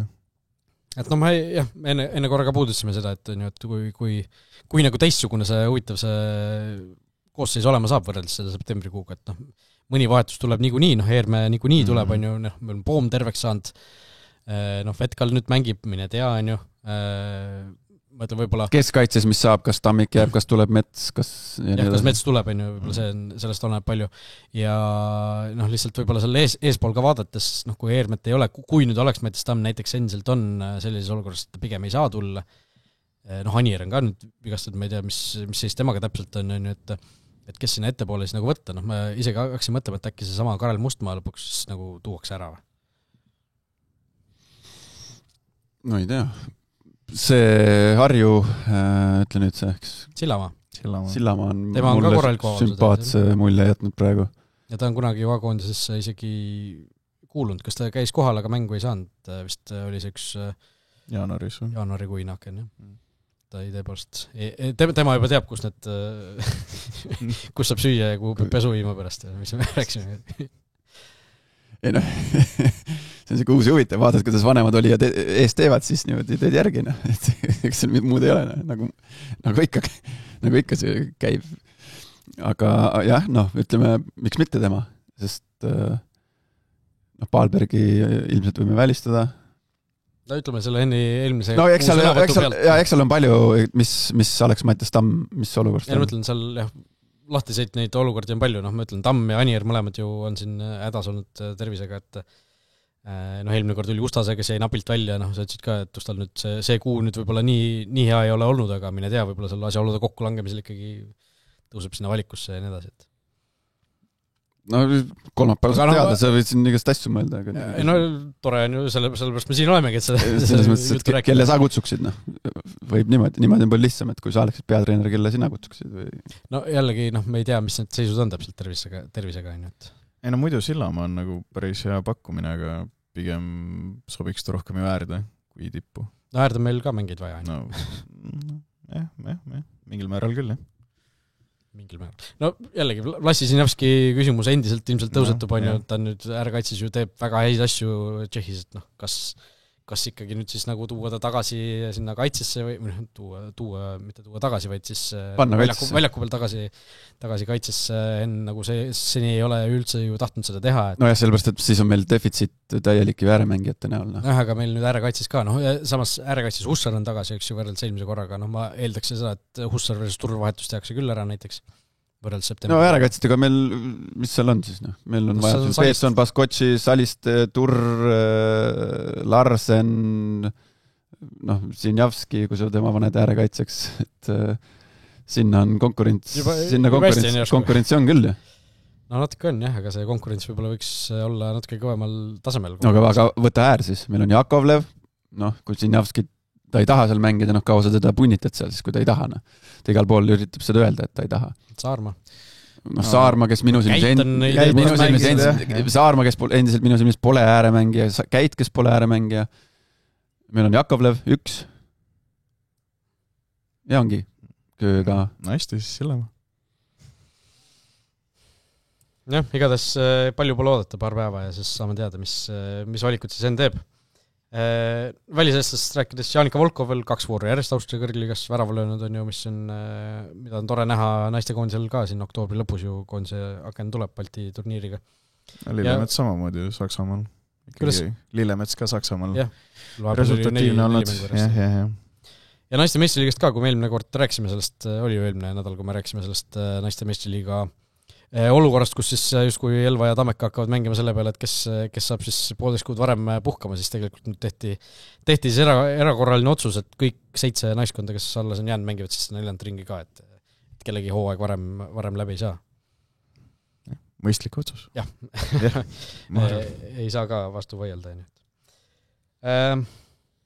Ma ei tea, kas me räägime natukene sellest halli teemast ka, sest siin on eelmisel nädalal tegelikult tuli ju uudis selle kohta, et Tallinna linn siis pakkus välja, Jevgeni Ossinovski linnapea pakkus välja, et Ülemiste kaubajaam siis mitte mingisugune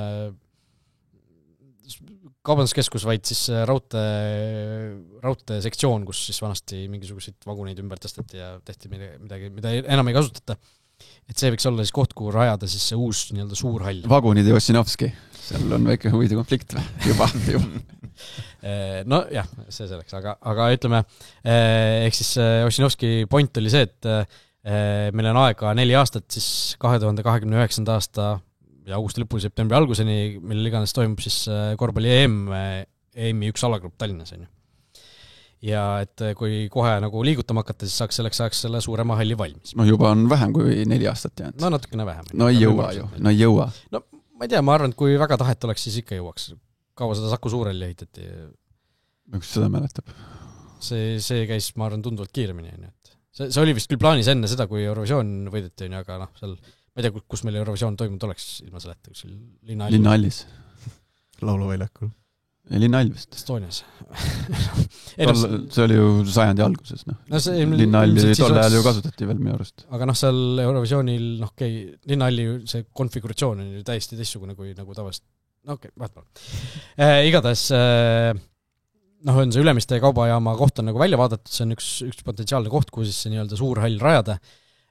Mis minule kohe nagu selle silma hakkas, millest ma nagu kirjutasin ka siin, täna tuli see lugu välja, et tegelikult enne seda on ju räägitud sellest, et see võiks olla nagu täiesti multifunktsionaalne hall, mis võiks olla ka jalgpalli jaoks, ehk siis 8000 kohaga jalgpallihalli justkui oleks meil vaja.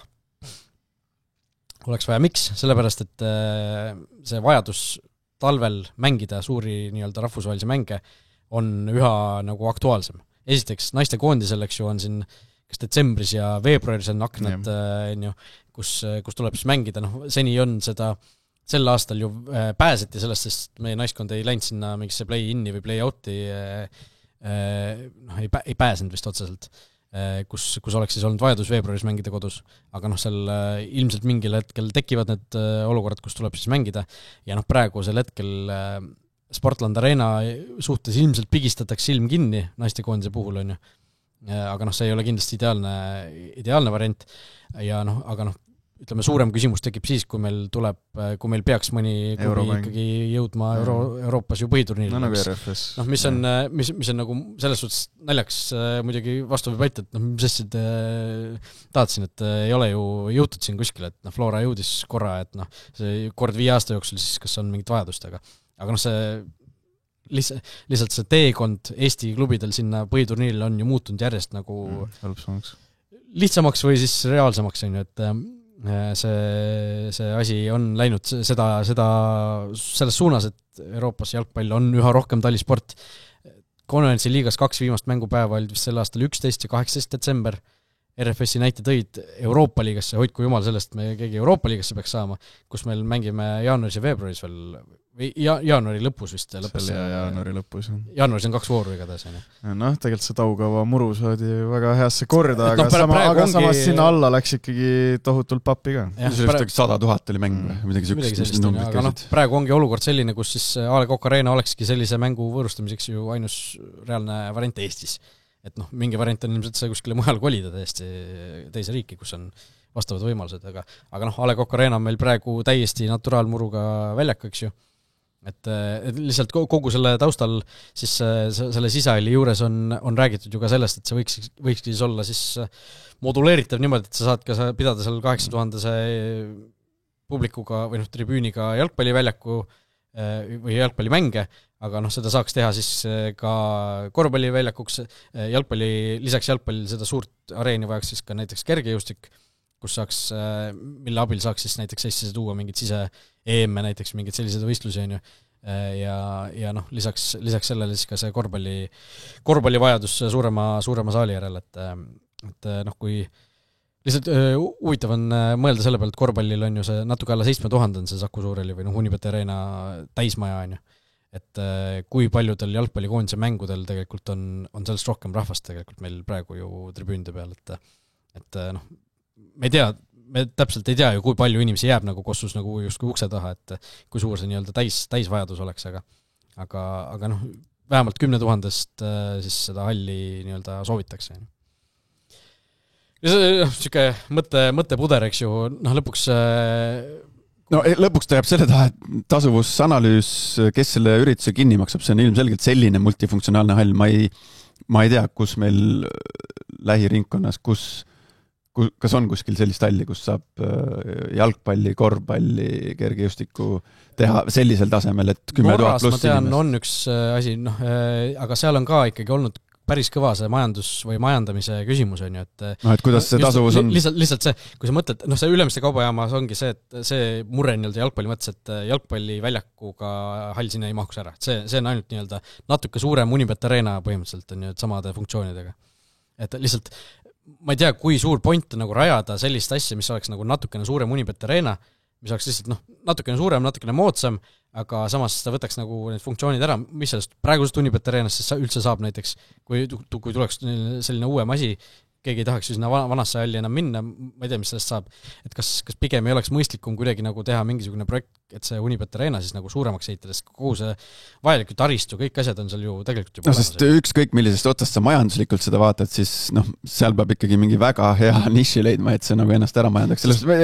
Kas ma mäletan valesti, kui Saku Suurel, kui ta veel seda nime kandis, ta oli ju ikkagi pankroti äärepeal. Seal on, ma panin kui ma seda lugu kirjutasin, siis ma panin ka Google'isse mingi, et Saku Suurel pankrot, ja seal tuli iga 2 aastaga. Esimene pankroti uus millest oli 2003, Eurovisioon oli 2002.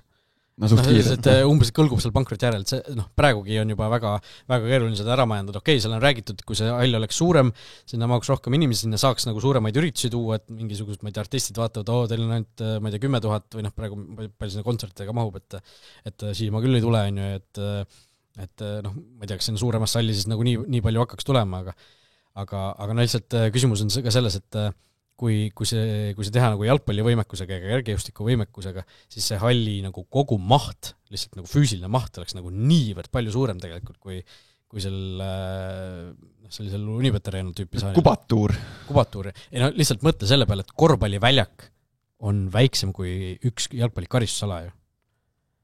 Et nagu kui palju kui palju see maksab kui palju see maksab ja kui palju maksab selle kogu asja nagu käimas hoidmine on ju. Et sa ei võid A. Le Coq Arenale ka mingi telgi ümber tõmmata, aga siin on külm on ikka, siin on vaatavad aknast välja. Et siin on ju külm oleks ikka on ju see, et kui sa hakkad seda kuidagi kütma veel on ju, kui sa talvel tahad kossu mängida, sa ei saa ju mingi miinuskraadidega seda teha ja nii edasi, et see on ikka päris nagu rets papp, mis selle alla peaks minema. Sükest ei ole Eesti riigis. Seda ei ole, seda pointi pole tegelikult niimoodi teha, et lihtsalt see oleks nagu tore oleks mõelda, et teeks mingisuguse ilgelt suure multifunktsionaalse halli, kus nagu kõik oleksid sõbrad, kõik maksid ära, aga lihtsalt ka sellest rääkides, et ma olen ühte plaani näinud, milline see, nagu, kuidas need tribüünid oleksid ja nii edasi, et see olekski nagu 4000 ja 4000 külgede peal, otsad oleksid tühjad, aga noh, kui sa mõtled ja noh, jah, sinna saaks veel panna nii-öelda, alustame siis niimoodi, et jalgpalliväljak on niimoodi, et tribüünid algavad kuskilt nagu kõrgelt, siuke 4000 ja 4000 mõlemal külje peal ja noh, kui see Kossuväljak on siin keskel, siis saad siia veel nagu lisa selle sektsiooni panna. Et lihtsalt, aga noh, istuge kuskil näiteks, mõelge ennast A. Le Coq Arenale kuskil teisele korrusele ja mõelge sellele, et see korvpalliväljak on siis seal kuskil väljaku keskel, et nagu sealt ikka väga-väga kaugel tegelikult väljakust on ju. Et see ei oleks üldse mugav, ma arvan, sealt niimoodi nagu korvpalli vaadata ilmselt. Sa tahad öelda, et Norras on selline multifunktsionaalne hall olemas, kus saab ka täismõõtmetes jalgpalli mängu pidada? Ma mingit vaatasin, seal Oslos on küll mingisugune selline asi olemas, aga seal isegi mingisugune klubi mängis mingit kodumänge mingi hetk, aga seal vist mingisugused tülid tekkisid ka selle majandamisega ja seal vist jalgpalli, ma ei tea, kas enam ei mängita või seal ühesõnaga taheti jalgpalli mingi hetk sealt üldse välja visata, aga noh, igatahes seal on ka selliste suurte hallide nagu ütleme erakätes, see on, Eestis on täiesti võimatu sellise asja nagu plussi jäämine, on ju, mis tõttu seda ajabki praegu ju linn ja kohalik omavalitsus justkui üritatakse ajada, aga see projekt vajab mingit väga head mõtet, väga head plaani, kuidas seda asja nagu, ma ei tea, soojana hoida või kuidas seda asja nagu moduleerida niimoodi, ma ise olen mõelnud, et see tribüün võiks nagu tegelikult olla ju kuidagi niimoodi, et äkki üks otsa tribüün oleks siis väga suur ja kõrge, et sa saaksidki selle korvpalliväljaku osa nagu panna sinna siis näiteks jalgpallis ühe karistusala sisse, on ju, et oleks niimoodi ja saaksid teiselt poolt ka mingisuguse asja sinna nagu vastu tuua, et oleks nagu selline katel, mitte ta ei oleks niimoodi, et sa 100 meetri kauguselt vaatad kossu näiteks, on ju, et aga noh, jällegi ma ei ole nagu arhitekt või insener. No see jalgpall segab ikka siin nii palju kahte, et see asjad nagu, selles mõttes selle kergejõustiku, võrkpalli, ma ei tea, korvpalli saab ühte halli panna. Kergejõustik tahaks ka ju suuremat ruumi, on ju, kui me tahame seda suurt 200 ring. Et see on ka ikkagi selle veel, siis lükake see vana Saku Survel maha või see, mis ta nüüd täna Unibet Arena ja ehitage sinna uus 20 000 hall, modernne, kus saab teha kossu, võrku, seda, mis iganes, hobustega neid hüppeid. Ei no seal praegu tehakse. No ja muidugi nad üritavad ju müüa need igasugustele võimalikele üritusel on motoshow'd, hüppavad nendega ja Simple Session. Ja kõik need, et ja jalgpallis pole ka midagi teha, see meil on vaja see ka siin maha lükata ja uus ehitada. Me ehitame lihtsalt uue staadioni. Seda ma ei usu, et meil kunagi hakkab olema mingi selline super multihall, kus me saame vutti mängida nagu, ma ei tea, koondise või euromängude tasemel, et meil ei ole sükst raha, meil sükst raha ei leidu Eesti riigis. Noh, lihtsalt kui mõelda ka selle peale, et kui harva seda tegelikult nagu reaalselt vaja läheks. No need tekivad nüüd samamoodi, loomulikult nüüd see EM-iga, korvpalli EM-iga seoses, tekib seal vajadus suurema halli järgi. Fakt. See on fakt. Ei ole ju fakt. Kuidas ei ole? Muidugi tekib sul. Korvpalli EM saadi ju Saku Suureli või selle Unibet Arenas. Ma mõtlen, et palju seal ukse taha jääb külalisi. Ei no selles suhtes sa niikuinii, ega siin Eesti-Itaalia mängul jääb ka ukse taha inimesi, siis teeb mingi mahu. Kus ta jääb? No selles mõttes, et päriselt ma lugesin ka Soccernetis, et kõik piletid on välja müüdud ja ma tahan näha, kui ma tulen siia järgmine reede, et ma ei näe ühtegi seda rohelist ega valget pinki. Aga see ei ole nii ju. No seal on alati on ju inimesi, kellel on pilet ja kes ei saa olla või jätavad tulemata. Päris palju. Mõned üksikud on need ilmselt mingid toetajad, kes on saanud tasuta võib-olla, kes ei viitsi tulla või kes ei leia kedagi. Ma olen ise ka, mul on ise ka, kui ma jalgpalliliidus ju töötasin, ma sain ka igale mängule 2 piletit. Ja alati ma ei leidnud inimesi, kellele seda anda või paar korda ma isegi unustasin nagu, võtsin need piletid ja siis unustasin nagu kellegile pakkuda. Kindel on see, et viimase 25 aasta jooksul on meil vajadus nagu suurema jalgpalliväljaku järgi olnud siis, kui me olime selles play-offis. Võt siis oli täismaja ja siis oli nõudlus ületuspakkumise jalgpallimängul. Okei, ma ei räägi nendest superkarika finaalidest, mis siin korraldatud on, mis ongi ainuke. Ja rohkem meil ei olegi tegelikult reaalselt. Ei no on, täismajasid on ju olnud, Belgiad, Rootsid isegi, Saksamaa. Norra oli ju sisuliselt täismaja. Saksamaa oli ka. Saksamaa on ju, suured peaaegu alati. Hollandist oli ka enam-vähem, jah. Et suured võistkond peaaegu alati, Itaalia praegu ei ole ju mingisugune suur jõud maailma jalgpallis, aga näed ikkagi mitu nädalt enne on juba piletid müüdud. Et see, aga lihtsalt mõeldagi selle peale, et see, mis siin jalgpallis lihtsalt huvitav mõelda, et see, mis jalgpallis juba on välja müüdud, see on ju põhimõtteliselt 2 korda suurem kui see, mis Kossus käis siin valikmängudel. Ma vaatasin, et see viimane valiksari Eesti mängis ju 3 mängu, et Põhja-Makedoonia oli, meil oli Poola ja meil oli, kes veel? Ei olnud ju Bulgaaria, oli keegi... Paned sen hommikul raskesse seisu. No igatahes 3 mängu oli meil, Leedu oli. Leedu, jah. Ja need kõik mängud olid ju sisuliselt nagu seal täismaja aga samas me ei tea, 6700, palju nagu ikkagi ju välja ei lõpuks. Ei no me lõpuks ei teagi, seal Kalev Kruusid ja asjad ju rääkisid, 10 000 jäid ukse taha, no tegelikult ilmselt ei jäänud. Aga see, et Kossu rahvas nagu tahab suuremat saali ja ilmselt on sellega välja teeninud. Aga lihtsalt ka niimoodi mõelda, et jalgpalli ja korvpalli lihtsalt nagu jalgpalli mõttes kõvatada, et jalgpall müüb nagu halval ajal neid staadioni välja ikkagi suurtel mängudel. Kossul on nagu head ajad ja nüüd neil jääb see 7000 jääb kitsaks, et jalgpallil on asjad hästi. Sellega on... Et kui meil veel head ajad oleksid, oi, kas hakkaksime siis ka nõudma 30 000 staadioni siin? Millest on ka juttu räägitud. Kunagi on räägitud. Ei no seal on ka see... Kalevi staadion pidi ju... Ei no see, kui sa Lilleküla staadion teeksid 30 000, siis oleks siin ju väga hea võimalus tantsupeod siia tuua näiteks. Mõtle, kui palju sul praegu tantsupeol inimesi ukse taha jääb näiteks Kalevi staadionil. Seal ju müüakse väga kiirelt välja need piletid. Ma ei taha teada, mis sellest murust alles jääb siis. Ei no siis ei oleks ka muru staadion, siis see pannakse mingisugune hübriidvariant või täitsa kunstmuru siia.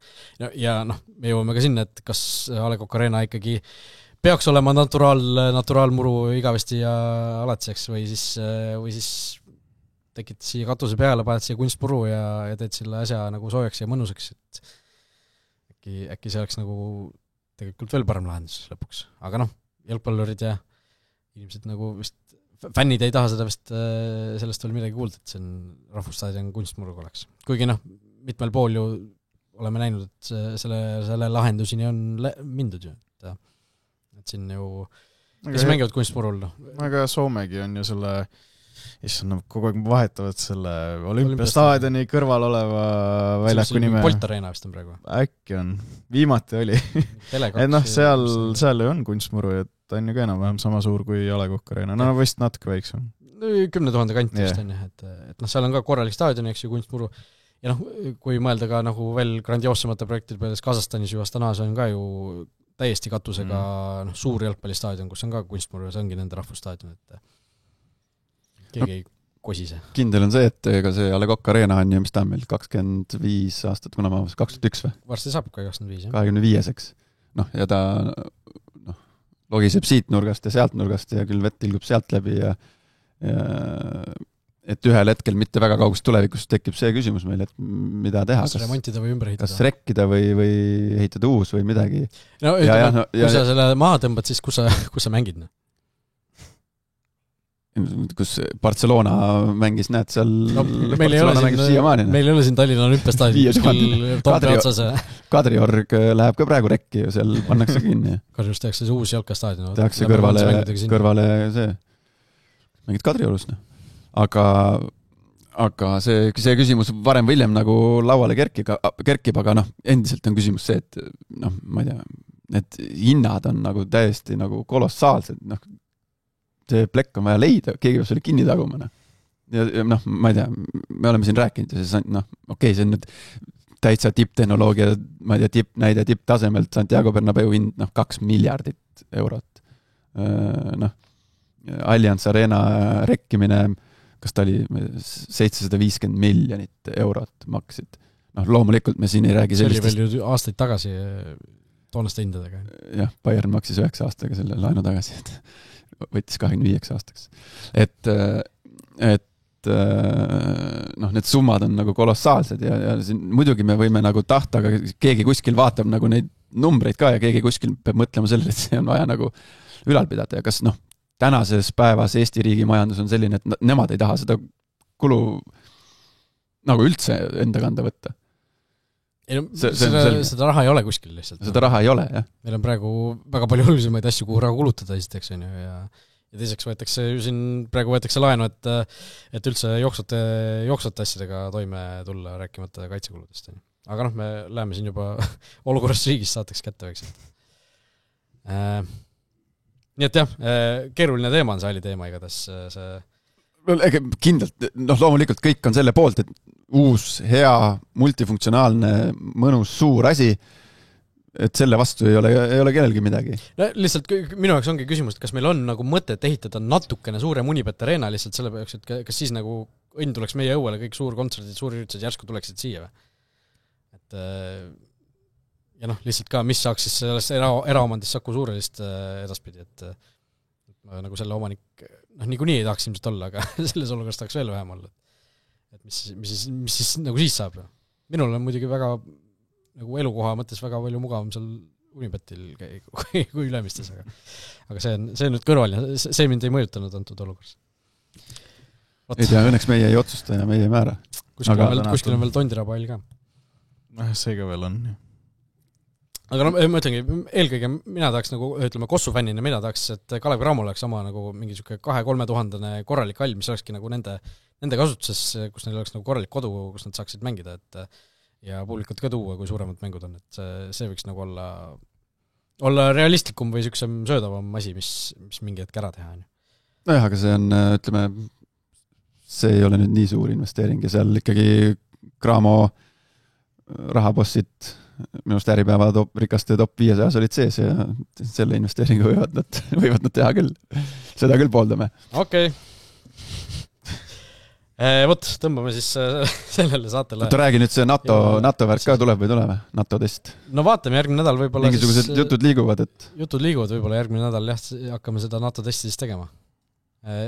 Mis on väga pika venaga asi. Suvel või suve alguses me isegi rääkisime sellest, et see tuli kuidagi läbi Mängumeeste podcasti tuli see teemaks NATO testide tulemused jaanuaris ajateenistust alustanud noorte puhul ja siis me viskasime õhku, et mida me siin pläkutame, et lähme ise ka tegema. Nüüd tundub, et hakkab asja saama veel, heiti hakkab vormi ajama. Ma lähen seda halli ehitama. Ühesõnaga, sul on mingit infot, et on suur tõenäoliselt mingi... Kutse on saadetud, ütleme meile, jah. Et vaatame, võib-olla siis saab asja. Aga sellest juba siis, kui on õige aeg, pikk ette ise ära, episood 342 oli teie ees, tõmbame siit joon alla, kohtume juba järgmisel nädalal. Kõike head!